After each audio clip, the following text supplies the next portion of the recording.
Paz, Senhor, irmãos. Os irmãos podem se assentar. É com temor e muito tremor que eu me encontro aqui hoje. Pensei em desistir, ainda falei com o pastor. Pastor, você tem certeza que sou eu? E ele, tenho. Aí eu fui falar com a Isabelle, e a Isabelle falou assim, mãe, eu falei, você está olhando para os teus problemas. Mãe, talvez o que você esteja vivendo vai ajudar outras pessoas. Não desiste não, mãe. E eu lembrei que eu fui convidada ano passado para pregar numa igreja lá em Anchieta, aniversário da minha irmã, e eu não fui, não aceitei a pregação, porque eu olhei para a minha situação. E quando eu cheguei lá, durante a pregação, eu não estou desmerecendo a pregação da pessoa, mas a pessoa brincou tanto no púlpito, brincou tanto, e eu vi que tinha tantos familiares meus ali que precisavam ouvir a palavra, e o Senhor me contristou tanto, eu fiquei tão triste, porque eu havia recusado a palavra, de levar uma palavra de salvação, porque nem apelo foi feito, nem o plano de salvação naquele momento foi falado. Então, desde já, eu já agradeço ao pastor a oportunidade. Peço aos irmãos que tenham um pouquinho de paciência, eu estou nervosa. Eu estou aqui para trazer o recado que o Senhor me deu. Não estou aqui para trazer piada para ninguém, porque eu sei isso aqui como é importante, como é sério. Abramos, então, nossas Bíblias no 2º livro dos Reis, capítulo 38.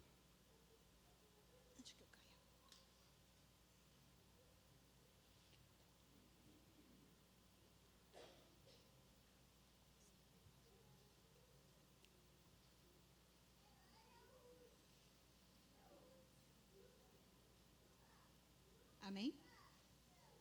2º Reis, capítulo 4, versículo 38, que vai falar assim. E voltando Eliseu a Gigal, havia fome na terra, e os filhos dos profetas estavam assentados na presença, e os discípulos do seu servo. Espera aí, meus irmãos, me perdi. E voltando Eliseu a Gigal, havia fome naquela terra, e os filhos dos profetas estavam assentados na sua presença. E disse ao seu servo, põe a panela, o grande lume, e faze um caldo de ervas para os filhos dos profetas. Então um deles saiu ao campo a apanhar ervas, e achou uma parra brava, e colheu delas, e encheu a sua capa de colossíntidas, e veio e as cortou na panela e do caldo, porém não as conhecia. Assim deram de comer para os homens, e sucedeu que, comendo eles daquele caldo, clamaram e disseram, homem de Deus, há morte na panela, e não puderam comer. Porém ele disse, trazei farinha, e deitou a panela e disse, dai de comer ao povo, e já não havia mal nenhum na panela. Amém? Havia fome, havia muita fome naqueles dias, e havia fome para eles, mas não havia a presença do Deus Todo-Poderoso, não havia falta de palavra de Deus, havia fome porque o povo havia se rebelado, e era um tratar de Deus com aquele povo. Hoje, na nossa atualidade, nós vemos que muitas igrejas têm sido levantadas e têm sido abertas no intuito não de trazer a salvação em Cristo Jesus, mas de promover prosperidade, a fim de prover cura, não mais libertação, mas fazendo com que, abandonando totalmente o evangelho genuíno e trazendo doutrinas humanas que de nada têm proveito. A fome está presente em várias passagens da Bíblia. Eu estou dizendo fome, a falta de alimento. Eu não estou falando daquela vontadezinha de comer, né, Isabelle? De comer um negocinho gostoso, um negócio diferente. Eu estou falando fome, escassez de comida, de não ter alimento. Elimeleque, ele saiu com a sua família da terra de Belém, da casa de pão, e foi para Moabe, para o lugar da terra dos inimigos, atrás de comida, porque ele tinha medo da fome, da escassez de comida. A Bíblia fala que Esaú, ele faminto, chegou em casa um dia desesperado, e ele trocou a primogenitura dele com o irmão dele por um prato de lentilhas. O próprio Jesus, ele foi tentado no deserto pelo diabo, e o diabo falou: se você é filho de Deus realmente, faça com que essas pedras aí se transformem em pães. E o Senhor o repreendeu, e novamente Satanás o tentou, e novamente o Senhor o repreendeu, e depois que o Senhor o repreendeu, os anjos vieram e o serviram. Não importa a situação de escassez que você está vivendo, se você for fiel ao Senhor, o Senhor dispensará anjos para vir te servir e fazer com que cesse toda a escassez da tua vida. Aquele moço, tudo que ele fez foi fazer o que havia sido mandado. Deram uma ordem para ele, ele foi e cumpriu. Mas a gente pode imaginar, pode entender que ele fez, na verdade, para mostrar serviço. Ele queria se mostrar, ele queria sobressair. Porque a gente pode entender, ele foi lá, ele colocou a panela no fogo, ele catou as ervas, ele fez aquele cozido, mas ele não tinha conhecimento daquelas ervas. Ele não sabia que aquilo dali era venenoso. Mas se ele recebeu aquela ordem para fazer aquela colheita, é porque em algum outro momento ele tinha acompanhado alguém para fazer, mas ele não se importou em aprender. Ele era apenas um figurante, ele era mais um, ele estava ali porque ele era apenas um simpatizante, é aquele famoso oba-oba. Hoje a gente vai lá na plenitude, aí eu vou na plenitude porque tem uma menina bonitinha, aí eu vou lá porque tem um rapaz saradão, eu vou lá porque tem um lanchinho, né? O pessoal lá é bacana, não tem nada para fazer em casa. Aquele rapaz provavelmente era desse tipo, ele estava no oba-oba, ele não queria aprender absolutamente nada.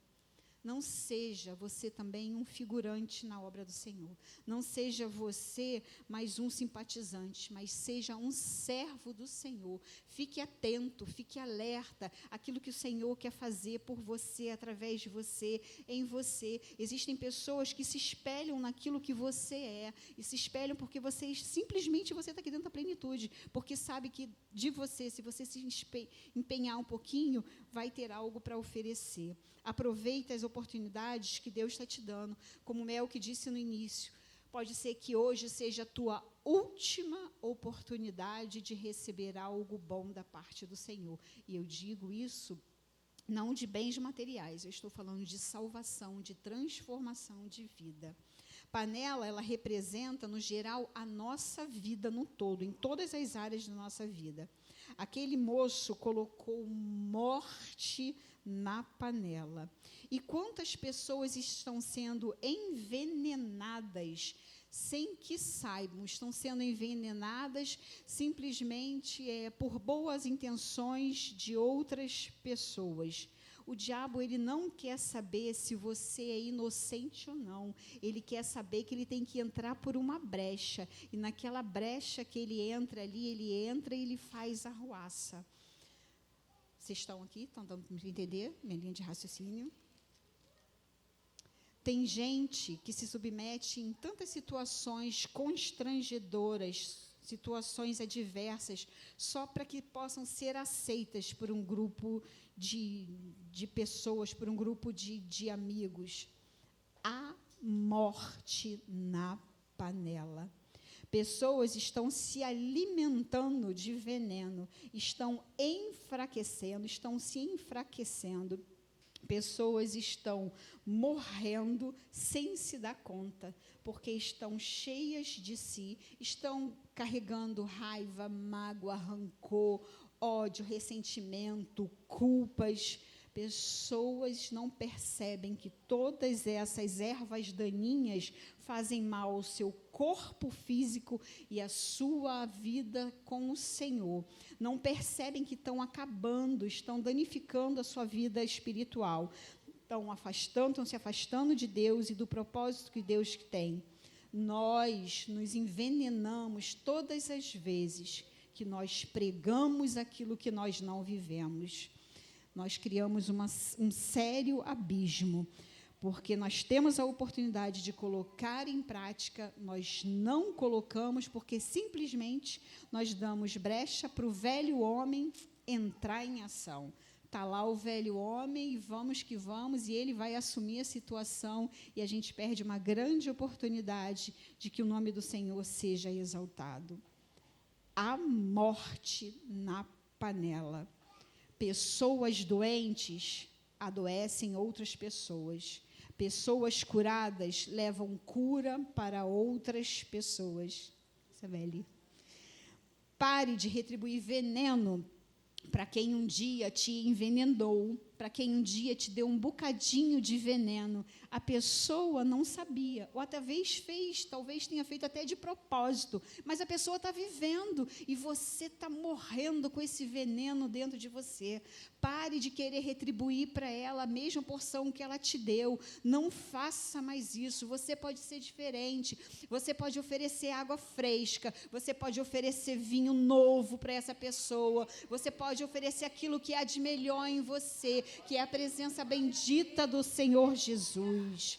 A morte na panela. E durante aquela refeição, durante aquela mesa, alguém exclamou: a morte na panela. Mas Deus sempre está disposto a nos mostrar que há morte na panela. O Senhor está sempre disposto a nos alertar o caminho que nós devemos seguir. Basta a nós querermos optar em ouvir a voz dele ou seguir os nossos próprios caminhos. Há caminhos que parecem sensatos, mas o final deles é morte. De que vale o homem ganhar o mundo inteiro e perder a sua própria alma? Nem tudo que brilha é ouro. Vou falar um pouquinho assim do que eu vivi na minha casa em relação a isso. Eu e Isabelle, a gente tem algumas dificuldades de vez em quando. Eu acho que toda mãe tem com seus filhos, né? Com o Mateus a gente se resolve logo, depois ele fala assim: nossa, parece que a gente nem brigou, mas com a Isabelle a gente vai, mas a gente se entende, a gente se ama. Minha filha querida, não podia ter outra melhor. E aí, uma vez a gente conversando sobre determinado assunto, a Isabelle me falou, eu falei: Isabelle, abre teu olho, vigia. Isabelle, é laço. Isabelle, esse negócio não está muito legal. Isabelle, olha só, não bateu aqui dentro. Isabelle, olha o olho. Ai, mãe, você, lá vem você com essas coisas. Ai, mãe, você é chata.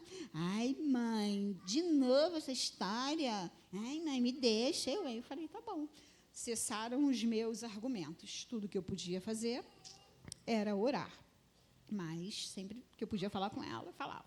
Aí, num bendito sábado lá, estava eu sempre na cozinha, fazendo minhas coisas e falando com Deus. Chega a Isabelle, vou para a célula. Eu falei, ué, mas é assim, não pede? Vou para a célula, tchau.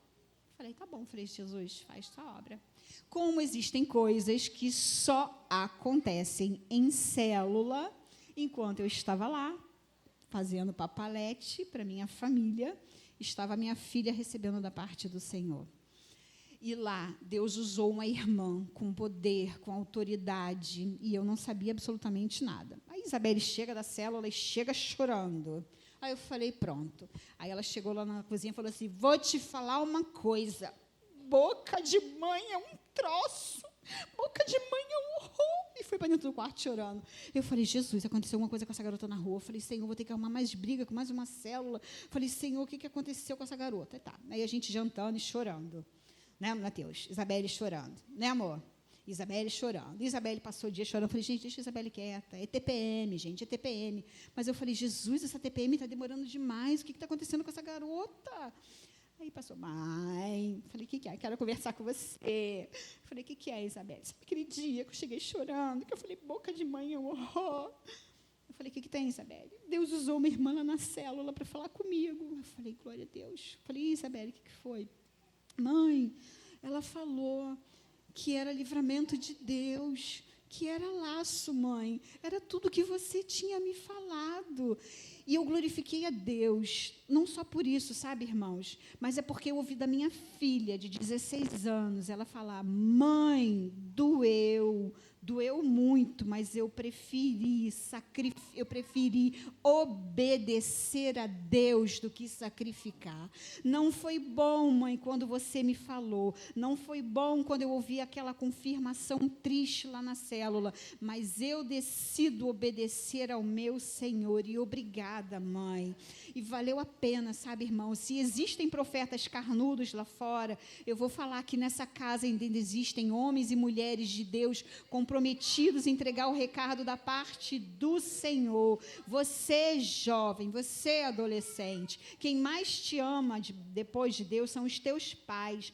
Ouçam a voz dos teus pais, ouçam a voz da tua liderança para você não quebrar a tua cara lá na frente. A minha família, eu costumo dizer que não é perfeita, mas é a melhor família que o Senhor poderia ter me dado, sabe? E eu fiquei muito honrada, muito orgulhosa da atitude da Isabelle, de entender o propósito do Senhor na vida dela. Joio e trigo sempre vão viver juntos. Joio e trigo são muito semelhantes, mas existem características diferentes entre um e outro, mas cabe a Deus separá-los, cabe a Deus julgá-los, e a nós nos cabe não sermos semelhantes ao joio, mas fazermos de tudo para sermos imagem e semelhança do Deus Todo-Poderoso. Em alguns momentos, as pessoas verão que há morte na nossa panela, mas em muitos momentos nós também teremos que falar que existe morte na panela do nosso irmão. Aquele moço, ele não tinha conhecimento de ervas daninhas, mas ele mesmo também não procurou de forma nenhuma orientação. Tiago vai falar que quem não tem sabedoria, peça a Deus, que Deus dá.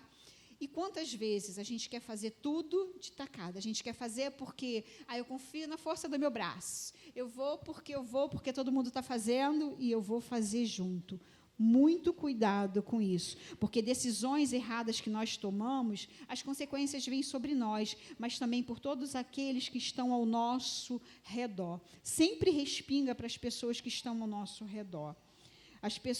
Tem muitas pessoas que estão falando no nome de Deus, sem que o Senhor tenha falado absolutamente nada. Tem até um hino que meu marido sempre escuta lá em casa, que fala a esse respeito. E, na verdade, as pessoas estão sendo boca de Satanás para destruir aquilo que Deus está construindo, para aquilo que Deus está reconstruindo. Neemias, ele estava reconstruindo os muros de Jerusalém, e vieram Sambalate, Gesem e Tobias, os governadores de Jerusalém, para falar para ele, para tentar arrumar uma cilada para matá-lo. E a resposta dele: estou realizando uma boa obra, eu não vou descer para falar com você, não. Espalharam entre o povo uma mentira que até as raposas iriam destruir aqueles muros.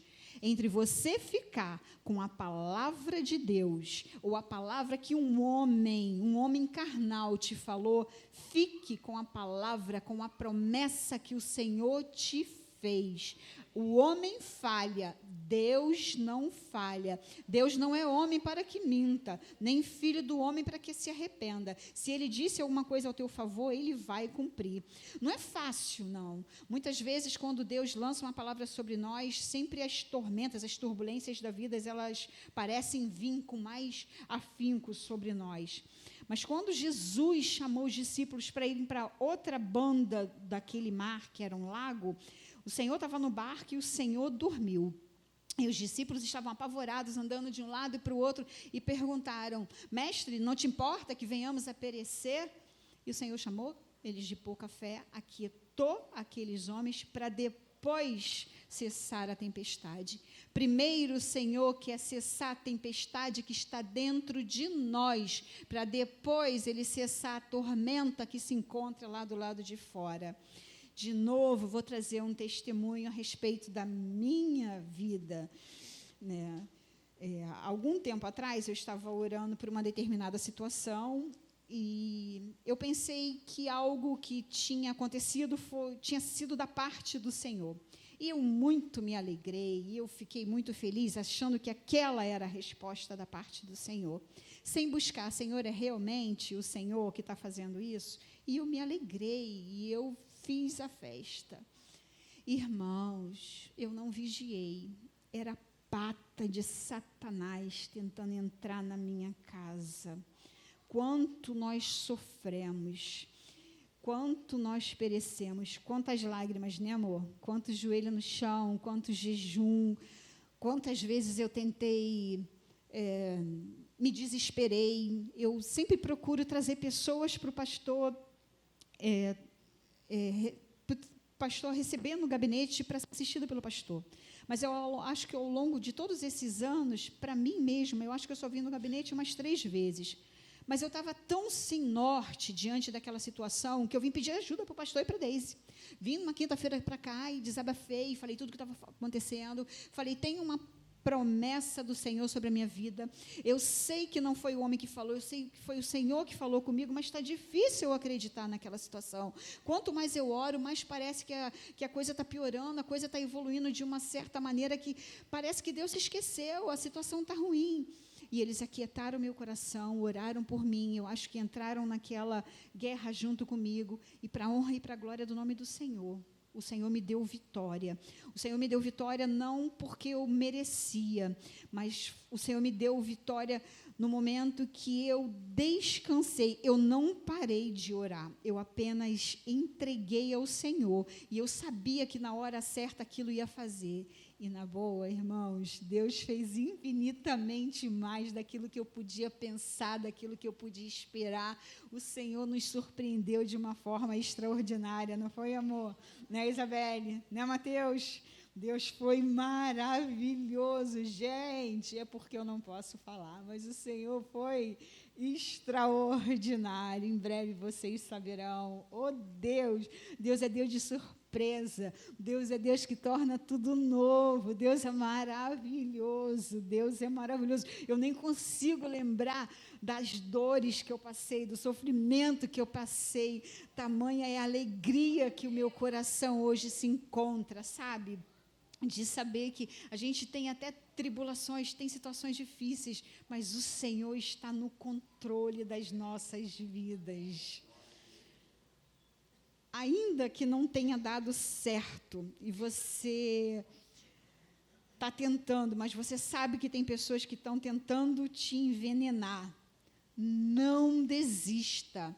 Resista às obras do diabo. A Bíblia fala, resiste ao diabo e ele fugirá de vós. Cerca de um mês atrás, eu, minha filha, mas algumas irmãs aqui da igreja participamos de um seminário que algumas pessoas debocharam, mas para mim foi bênção pura. E fui com o aval do meu pastor, fui porque meu pastor me liberou e foi bênção. Um seminário chamado Saindo do Cativeiro.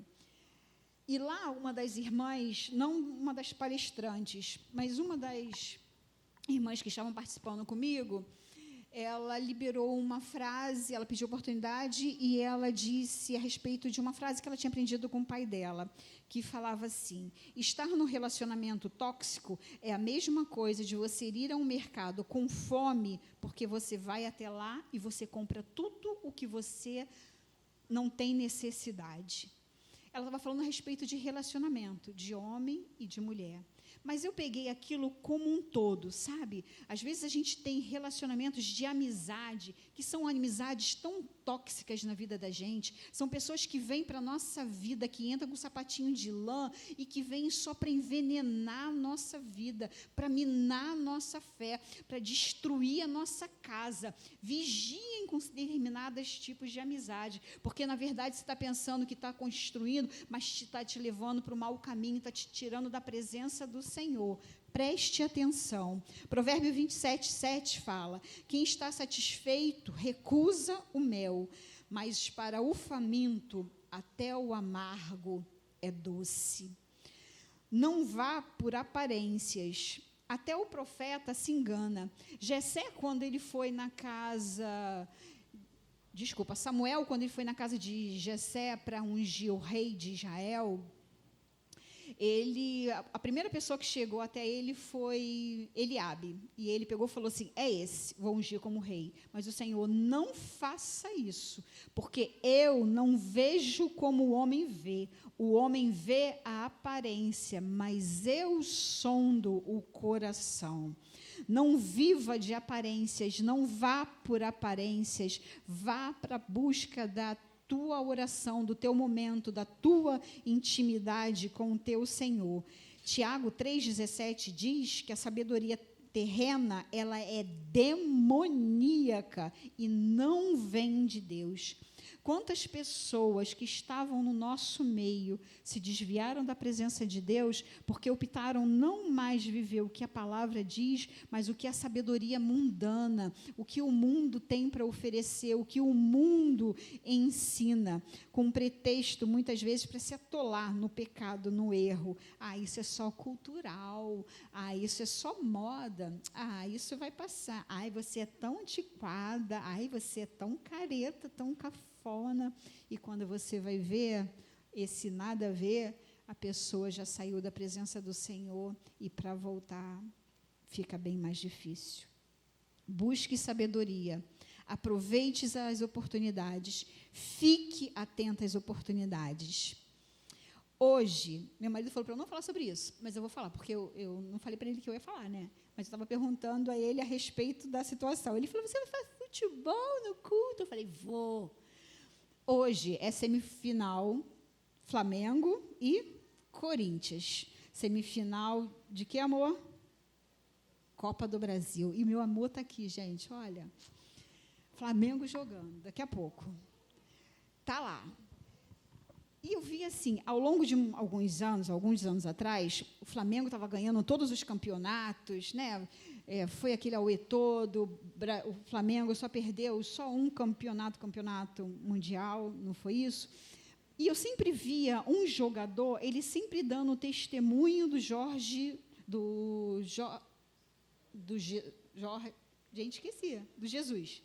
Jorge Jesus. E sempre falando, o mestre me ensinou isso, o mestre puxava a minha orelha, o mestre me chamava a atenção e falava, olha, em determinado momento você vai entender por que você está passando por isso. E eu vi aquele rapaz falando sempre muito bem daquele técnico dele, do Jorge Jesus. E sempre, ele se aposentou aos 37 anos, ele passou de jogador a técnico do Sub-17, ele passou a treinar meninos. Hoje, com essa situação de declínio que o Flamengo estava indo, o Tite foi demitido. E esse rapaz, que um dia era jogador de futebol, hoje ele vai estrear como técnico do Flamengo. O que isso tem a ver conosco? Se ele, sendo um homem, ele aprendeu com o Jesus terreno, por que nós não podemos aprender com o Jesus celestial? Porque nós, servos do Senhor, abandonamos os ensinamentos do Senhor. O Senhor traz ensinamento vivo todos os dias e a gente se nega a receber conhecimento de Deus. E esse rapaz está aí, hoje ele vai estrear. Você está aqui para aprender e não só para guardar o conhecimento para você, mas passar para a tua família. A salvação não é só para você, a salvação é para você e para os teus. A salvação é para os teus amigos. Você aprende para você passar adiante, você aprende para você poder viver. Acorde. Nós fomos chamados para dar frutos. E na nossa panela, ela está cheia de fruto do Espírito, ou a nossa panela está cheia da obra da carne? O que nós temos feito? Nós temos colocado na nossa panela aquilo que nos traz esperança, ou nós temos sustentado aquilo que tem trazido desespero e desassossego para a nossa alma? O que nós temos colocado na nossa panela?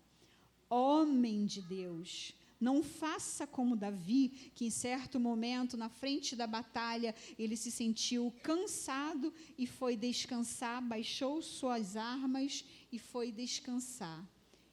E muitas coisas erradas passaram a acontecer na vida dele, consequências seríssimas na casa dele e na família dele aconteceram. Homem de Deus, permaneça à frente da batalha. Não importa o quão ferido, quão cansado você esteja, continue à frente da tua batalha. Mulher de Deus, faça como Rispa.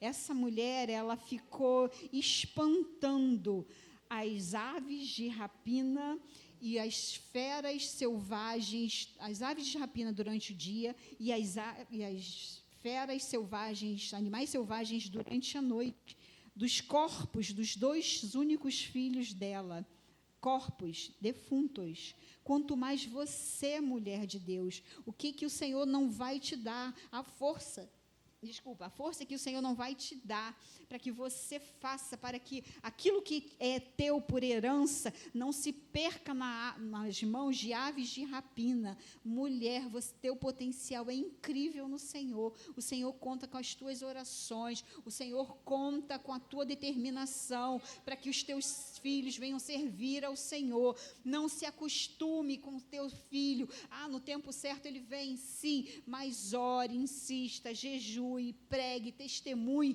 do grande amor de Deus na vida dos teus filhos. Não desista dos teus filhos, mulher. O que nós temos deixado entrar na nossa panela? O que nós temos deixado? O que nós temos ouvido? O que nós temos falado? O que nós temos visto? O que nós temos feito com a nossa panela? A nossa panela, ela tem que produzir vida e não morte. A nossa panela tem que ter bênção e não maldição. Deus está nos alertando hoje, a morte na panela. Pare enquanto há tempo. Hoje é o tempo aceitável, oportuno, para que a panela seja limpa. Se por algum motivo a morte entrou na tua panela, você foi envenenado, existe um ingrediente primordial capaz de extirpar a morte. Eu estou falando da farinha. A farinha que Eliseu usou e lançou sobre aquela comida, e de veneno se tornou um caldo bom. Não estou falando para ninguém tomar banho de água de farinha e nem ninguém jogar farinha no seu corpício. Estou falando da farinha, estou falando do pão vivo que desceu do céu. Pão, a matéria-prima do pão é a farinha. O pão é Jesus, o pão vivo que desceu do céu está no nosso meio. Mas enquanto ele estiver fora da tua panela, enquanto ele estiver fora da tua vida, não vai ter como essa situação de morte, essa situação de escassez, ter um outro rumo. Enquanto ele estiver fora. Mas se hoje você optar em fazer com que ele entre, ele vai fazer com que a alma envenenada seja transformada, seja liberta, seja curada. Nossa tarefa é tirar o veneno da nossa panela, mas ter muito cuidado para não jogar na panela do outro. A nossa missão é fazer com que outras pessoas não sejam envenenadas. Para terminar, irmãos, que haja panela, panelinha, panelão, aceita que dói menos. Jesus tinha 70 discípulos. Dos 70, 12. Dos 12, 3. De 3, 1 que ele tinha mais afinidade. A questão afinidade não quer dizer que o irmão não te ame. Não permita que o fator falta de afinidade seja veneno na tua vida, mas que a falta de afinidade seja um tempero especial para que você se firme mais no Senhor, para que você glorifique e exalte ao nome daquele que deu a vida por você. O teu irmão pode ser que ele esteja num dia mau, pode ser que ele esteja num dia não tão favorável quanto o teu, mas isso não quer dizer que ele não te ame. Que não haja em nós a tampa da panela, porque a tampa, ela vai definir os ingredientes e o alimento que está ali dentro. Quando você tapa, a farinha não pode entrar. A pessoa bendita de Jesus não pode entrar para tirar o veneno que está lá. Está tudo consumado. Não permita que haja tampa nesta panela.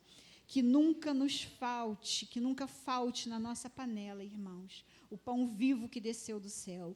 Que nunca falte na nossa panela o trigo, que é a presença de Deus. Que nunca falte em nós a presença sobrenatural de Deus, para que venhamos viver nesse novo tempo de plenitude, as grandezas, as proezas, as providências do Deus Todo-Poderoso. Assim eu agradeço a minha oportunidade, em nome de Jesus.